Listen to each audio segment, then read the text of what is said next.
Hi folks, I've just wet this piece of Saunders Waterford £90 rough paper.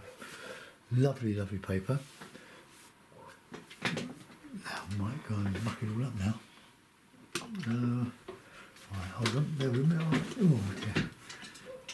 I'm just going to move the camera. Get the hair dryer in the position. Sorry about this. Right, now move my water pot.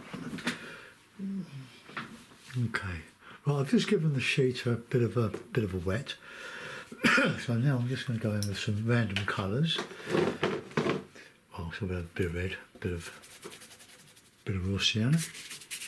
It's quite a strong colour. This is the difference between this paper and the Fabriano is that this, apart from being a quality paper, this paper soaks up the paint quite quickly, whereas the other one, the Fabriano, it stays on top of the surface, but it does go in eventually. But I've got this, so I will use it.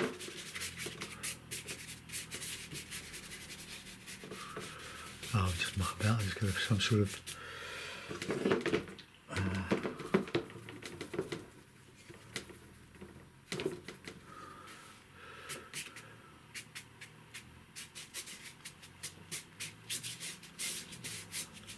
right, let's put it in the paste here. Right, now that's a good start. That's just wet. We'll see how.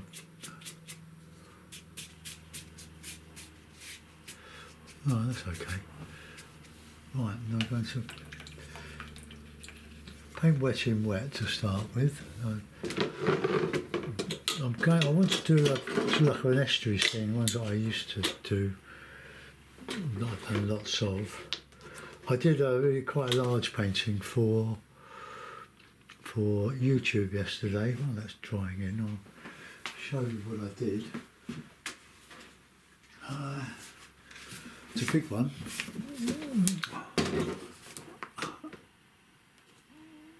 I suppose if I zoom out a bit, you can see it better. It took me over an hour to do this one for your YouTube pals. Oops. There it is. Can't get any straighter than that. This is quite heavy, but I enjoyed doing it. But it's a bit of a challenge to do it in a sort of a reasonable amount of time. All right, let me come out a little bit more. Okay, that'll do. Right, now we'll get the medium hake. The medium one. I've got several of them. I've got several of all of these hakes.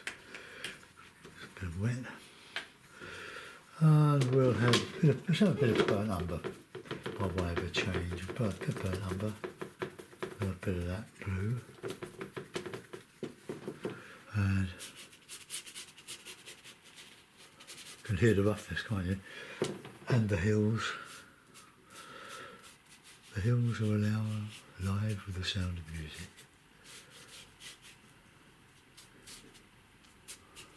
Just blend that a little bit. We'll go back into it, make it a little bit heavier.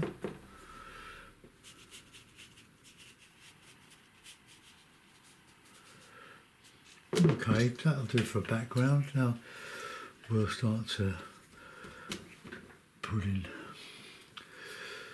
some trees. We'll like a few trees. I'll mix a bit of Payne's grey and a bit of ultramarine for them. Oh, a bit of light red. A bit more blue.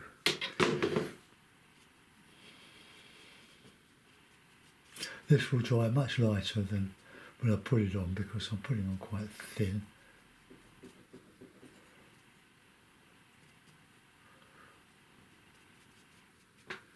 Going up the hill a little bit, but let's just go away. Not answering that.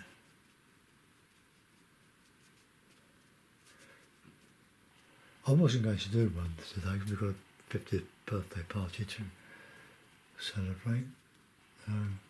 But I had time. We've been to our lovely old church today. Children's service, which was really nice. Oh, okay. Just leave a little bit of light here and there.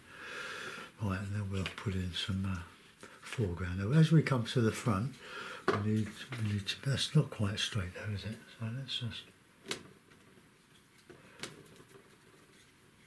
just come a little bit down.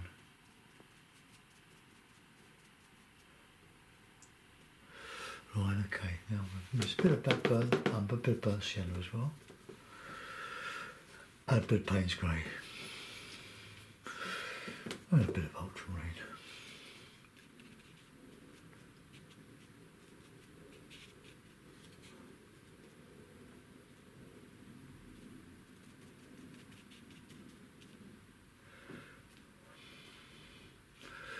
I've done so many of these. I'll tell you about Patreon. I'm not doing very well on Patreon, probably because I don't push it enough.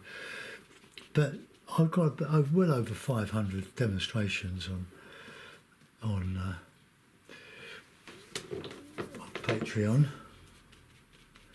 which you can watch for. You can watch the whole lot for less than £5, £5. It just depends how quickly you can wind through the lot of them. But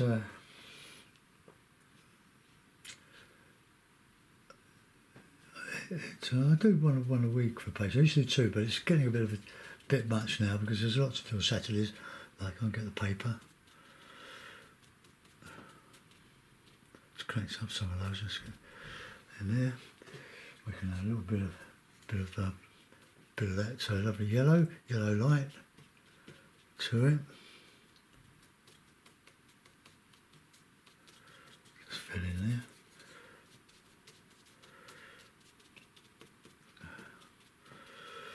And it does help to eke out the paint expenses. Right, now we just go do a bit more on the other side. That's just a bit of burnt sienna and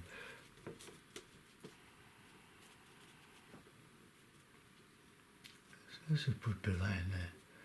Just let it merge. So it's still very damp there.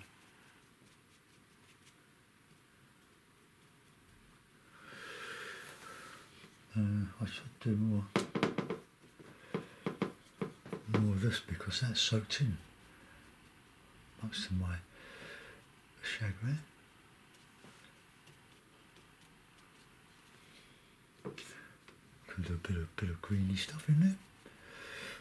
This will all soak in because I'm using a lot of wet paint here.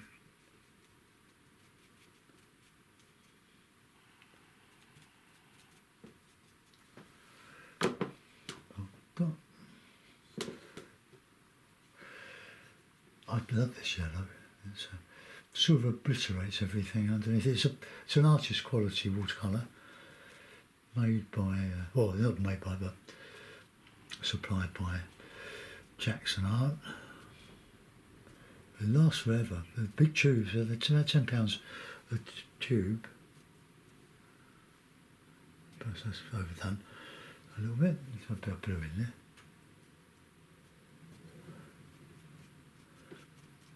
Okay, so that's our background. Right.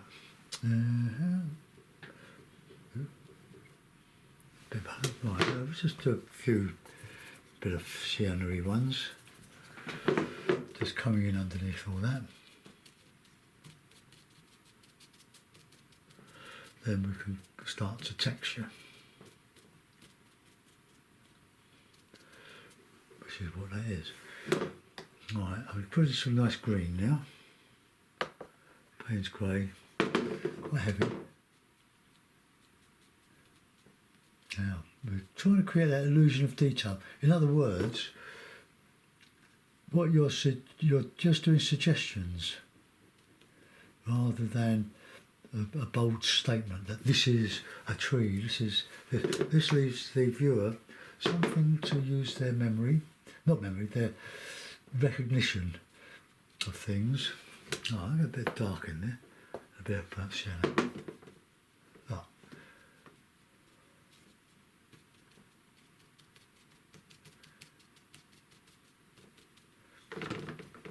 I could put a tree or something in there just to add a bit. Now that is texture. You can use stipple, all sorts of things with it. That's good in here. Just got some dark green. So I don't use ready-made greens. I mix them up. But now I've got used to this lovely cadmium yellow light, not pale. I'll put a bit of burnt sienna in there just to warm it up a bit. Just a rough foreground. This is a demonstration of putting stuff in and trying to create an illusion that there's something in it. And all I'm doing is just putting bits of colour. Grass.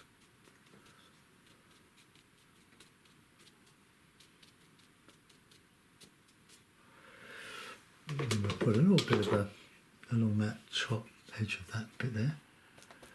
A bit of the old yellow. Payne's grey. And then we just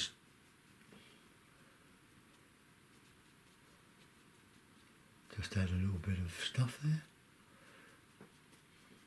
If you call it stuff, it doesn't have a like tree.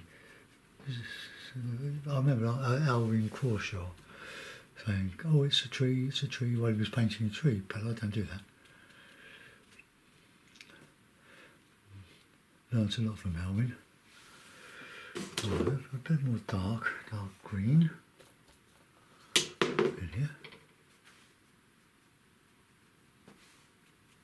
A bit more Payne's grey. If you're a beginner and you've got a tin of paints, paint box, don't use it. Do what I do, just squirt the colour out of tubes and you've got it right there. And you've got it where you want it. Those little pads of colour look okay, but you try using them with a big brush. You can't do it. So before you start wasting lots of money, buy tubes of paints. And you've got my palette here. This cadmium yellow. You don't have to have that. You can have an ordinary cadmium yellow pale. You don't have to spend a lot of money on it. But I did. I spent £20 on 2 tubes of that. I've got raw sienna, alizarin crimson, which I don't use much. Light red, which I use a lot of. Ultramarine, of course, that goes in everything. Burnt umber, Payne's grey, and burnt sienna. And all you need is 21mm tubes of that, and it lasts for ages. Right, now you can add a bit of a card, because this does scrape out a little bit. Not like the Fabriano.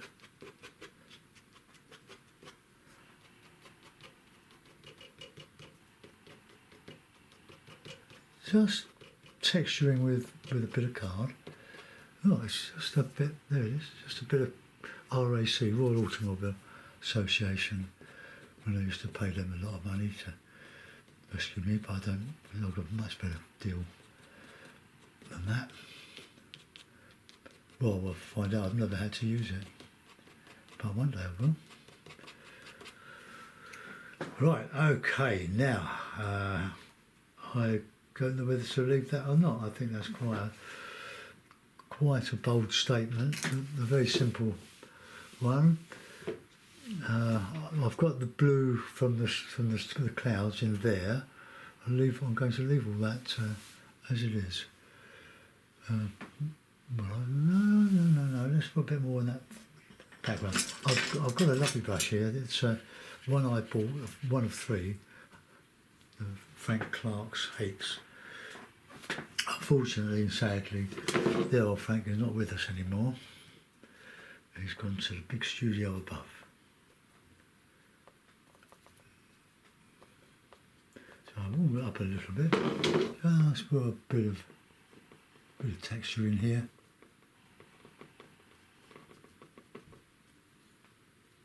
Just straighten up a little bit. They're just suggestions. It's all you need. You don't need to say, I am this, I am that, and make a portrait of it. It's all done with texturing. It's probably a bit dark and muddy, but not to worry, I can change that with a bit of my yellow.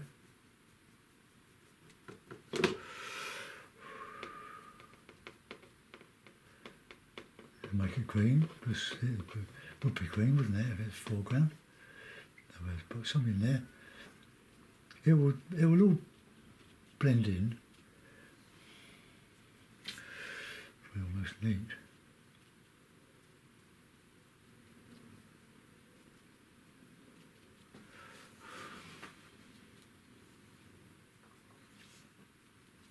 Beautiful little brush. You call it hake, it's not really, it's a flat, but it's a lovely, lovely brush. Okay, I'm going to leave that. I'll put a couple of birds in there. Get my bird brush. This was Frank Clark's, one of the 3 brushes. It's this beauty, but with all the paint falling off the handle. But it doesn't matter, you don't paint with the handle. Well, you do.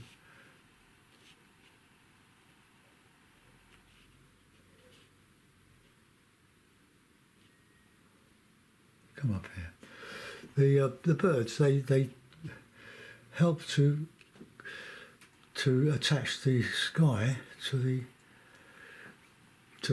watercolour, the foreground. Well, I'll put a mount over that. Let's get that. Clean the brush.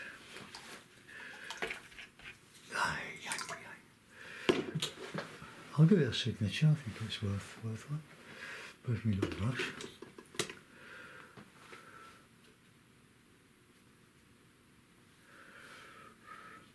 But I've got another little beauty that Sharon sent.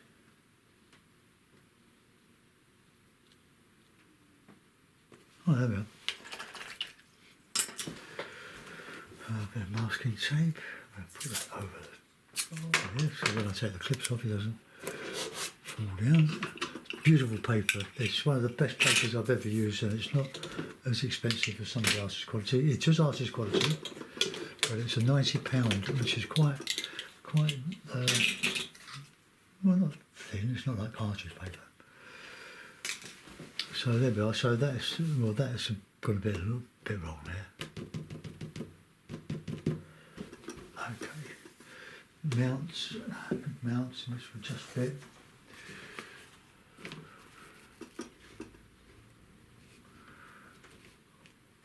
There we are. So it'll just come up a little bit there, just to catch the edge. Right. So we've got a salt marsh there.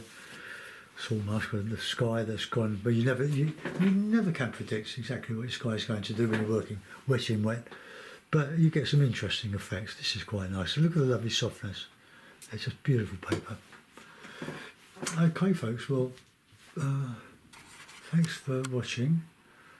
And I'll see you tomorrow. I shall be painting tomorrow. Yep. Bye for now.